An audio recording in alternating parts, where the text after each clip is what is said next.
Ini kita makan nasi lemak teman-teman. Kita ada timun. Kita ada sayur timun. Kita ada sayur gobis dan sedikit telur rebus.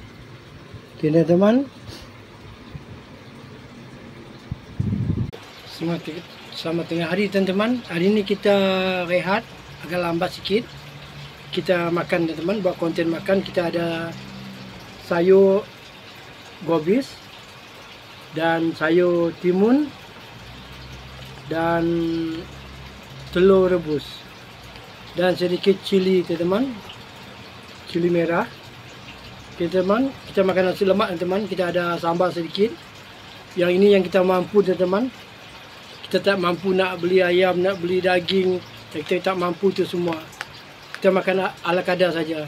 Oke teman-teman, kita ambil timun. Oke, kita ambil timun. Bismillahirrahmanirrahim.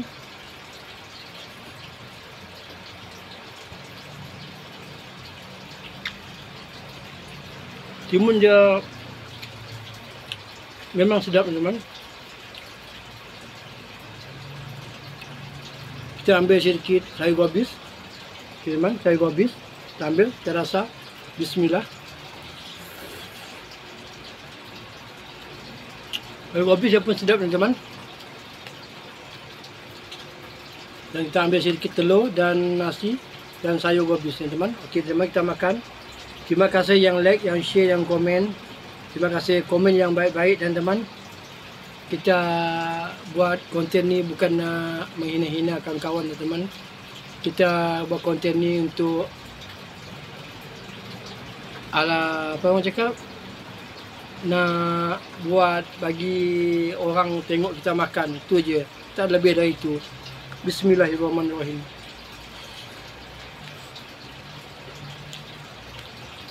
Memang sedap teman-teman.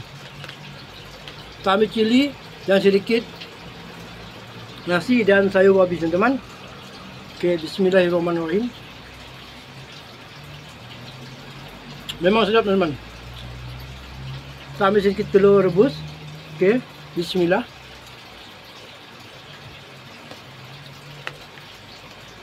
Kita makan nasi lemak je teman. Kita beli nasi lemak sikit je. Okey, kita makan, bismillah. Cuaca hari ni teman, hujan teman. Memang hujan hari ni. Hari ni agak mendung sedikit. Pagi tadi hujan teman. Okey, jemput makan teman. Bismillah.